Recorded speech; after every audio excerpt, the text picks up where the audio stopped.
بسم اللہ الرحمن الرحیم الصلاۃ والسلام علیک یا سیدی یا رسول اللہ وعلی علیک و اصحابک یا نور اللہ اللہم صلی علی محمد کما تحب و ترضی عنہ۔ کچھ ممبرز ہیں ہمارے واٹس ایپ گروپ کے اور کچھ ویسے بھی ہمیشہ کانٹیکٹ میں رہتے ہیں، درود شریف کی فضائل و برکات بھی شیئر کرتے رہتے ہیں، ساتھ ساتھ دوسروں کی بھی ایکسپیرینسز شیئر کرتے ہیں اور کہتے ہیں کہ آپ لازمی ویڈیو بنائیے تاکہ لوگ زیادہ سے زیادہ موٹیویٹ ہوں۔ مائٹ پاسبل کہ ابھی سے چند لوگوں کو یہ بات پتہ ہو، لیکن ویڈیو کے تھرو زیادہ سے زیادہ لوگ جو ہے سنیں گے اور جانیں گے، تو ثواب کی نیت سے آپ ویڈیو بنائیے۔ تو یہ مشاہدہ بھی مجھے ایک سسٹر نے بھیجا ہے اور وہ بتاتی ہیں اس مشاہدے کا انہوں نے جو مجھے بھیجا ہے۔ تو درود شریف واحد ایک ایسا وظیفہ ہے جس پر پوری کائنات کا اتفاق ہے اور یہ تمام تر وظائف کا سردار ہے اور اسے قبول ہونے میں کسی بھی قسم کا کوئی شک نہیں ہے۔ نیز یہ کہ اس وظیفے کو پڑھنے کے لیے کسی بھی قسم کی شرائط کی ضرورت نہیں ہے، کسی اصول کی پابندی کی ضرورت نہیں ہے، کیونکہ درود شریف ہر حال میں قبول و مقبول ہے۔ درود شریف کی عظمت افادیت سے وہی شخص بخوبی واقف ہو سکتا ہے جو اس رستے پر مستقل مزاجی سے چل رہا ہو اور مستقل مزاجی کے ساتھ روزانہ درود پاک پڑھ رہا ہو۔ تو وہی جانتا ہے کہ اسے کیا کیا انعامات ملتے ہیں، کیا کیا کرامات ہوتی ہیں، کیا کیا چیزیں وہ اپنی آنکھوں سے دیکھتا ہے، کن کن مشاہدات سے لطف اندوز ہوتا ہے اور کیسے کیسے معاملات اس پر کھلتے ہیں، اسے کیسی کیسی حلاوت نصیب ہوتی ہے۔ تو بتاتے ہیں کہ 2011 سے درود شریف کے راستے پہ میں چل رہا ہوں اور میں درود شریف کو تمام تر وظائف و عملیات سے اعلیٰ و افضل سمجھتا ہوں۔ جتنے بھی وظائف ہیں، عملیات ہیں، میرے نزدیک درود پاک سب کا سردار ہے۔ درود شریف کے سامنے کسی بھی عمل کی، کسی بھی علم کی حیثیت ویسی نہیں جیسے کہ درود پاک کی۔ ہو سکتا ہے درود شریف کے عامل کے سامنے سب کچھ سرنگو ہوتا ہو۔ درود شریف کا عامل کسے کہتے ہیں؟ ضروری نہیں کہ چلے کاٹیں یا ریاضت کریں یا مجاہدات کریں تبھی آپ درود شریف کے عامل بنیں گے، بلکہ جو شخص مستقل مزاجی سے محبت عقیدت کے ساتھ خاص تعداد میں درود شریف پڑھتا ہو تو انشاءاللہ تعالیٰ وہ درود پاک کا عامل ہو جائے گا۔ خاص تعداد سے مراد یہ ہے کہ اگر آپ نے ایک تعداد فکس کر لی ہے کہ میں روزانہ 1000 مرتبہ، 5000 مرتبہ، 10,000 مرتبہ درود شریف پڑھوں گا اور پھر آپ مستقل مزاجی سے پڑھتے جا رہے ہوں تو انشاءاللہ تعالیٰ آپ درود پاک کے عامل کہلائیں گے۔ تو مزید یہ کہتے ہیں کہ عامل کہلانے کے لیے ضروری نہیں کہ کرامت ظاہر ہو، کسی بھی قسم کو مستقل مزاجی سے کرنے والا اس کا عامل کہلائے گا۔ میرے درود شریف کے راستے میں ہر موڑ پر حیرت کے دروازے کھلتے ہیں۔ بسا اوقات تو ایسا ہوتا ہے کہ مایوسی کی آخری حد ہوتی ہے اور وہاں درود شریف کام آ جاتا ہے۔ کچھ روحانی خواب ہیں جن کو پڑھ کر سن کر آپ لوگ موٹیویٹ ہوں گے درود شریف پڑھنے کے لیے۔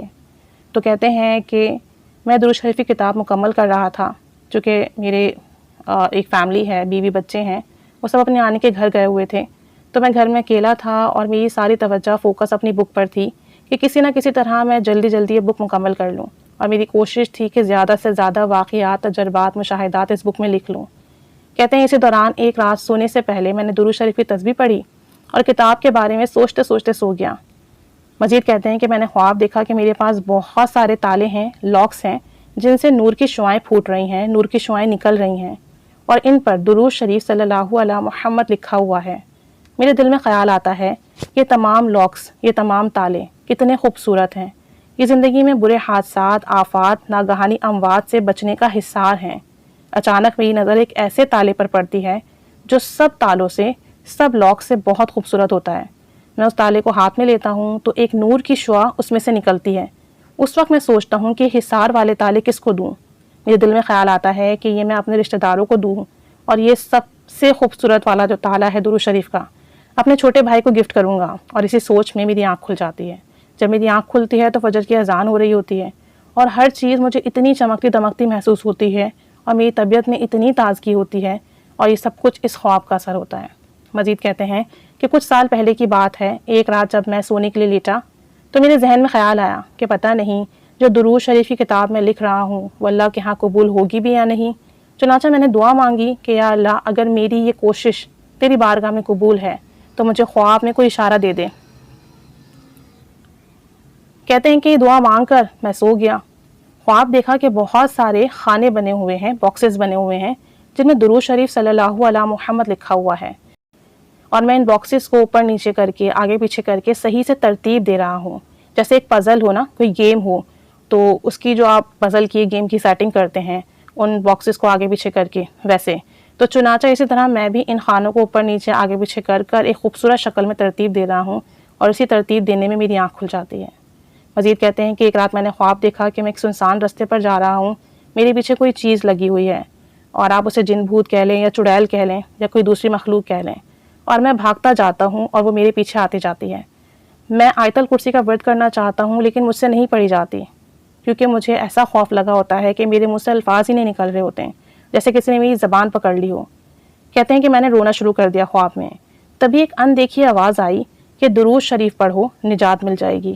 تو میں نے درود شریف صلی اللہ علیہ محمد پڑھنا شروع کیا، تو بالکل صحیح زبان میں پڑھا، اور درود شریف پڑھنے کی دیر تھی کہ وہ جو ہوائی چیز تھی، جو مخلوق تھی، وہ غائب ہو گئی، اور میری بلند آواز درود شریف پڑھنے کی برکت سے میری آنکھ کھل گئی۔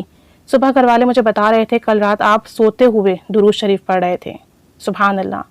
تو یہ سب درود پاک کی برکات ہیں، درود پاک کی کرامت ہے کہ ہم درود شریف جتنا زیادہ پڑھتے ہیں اللہ کریم اتنا زیادہ رحمت کی نگاہ فرماتا ہے، ہمارے معاملات آسان فرماتا ہے، ہمیں اپنا خاص قرب عطا فرماتا ہے، ہماری مشکلات حل فرماتا ہے، اور ہمیں اپنا جتنا بھی کہنا اپنا کرم اور فضل اللہ تعالیٰ نوازتا ہی چلا جاتا ہے۔ تو جس کو بھی کرم فضل کی انتہا دیکھنی ہے نا، تو وہ درود شریف پڑھنا شروع کر دیں، اور کبھی بھی اس رستے سے نہ پھریں، کم پڑھے زیادہ پڑھے لیکن پڑھتا جائے، کثرت سے پڑھے، اپنے ہر کام کاج کے ساتھ پڑھیں، پھر فضل اور کرم دیکھیں۔ آپ اس کے محبوب کا نام جتنا زیادہ لیں گے وہ بھی آپ کو اتنا زیادہ نوازے گا۔ تو اللہ کریم کے محبوب کا نام ہر وقت لیجئے، نبی کریم صلی اللہ علیہ وآلہ وسلم کا نام مبارک لینا، ان پر درود و سلام بھیجنا بہت برکت اور سعادت کی بات ہے۔ اللہ کریم قبول و مقبول فرمائے، آمین بجاہ النبی الامین صلی اللہ علی محمد صلی اللہ علیہ وآلہ وسلم۔ اللہم صلی علی محمد کما تحب و ترضی لہ۔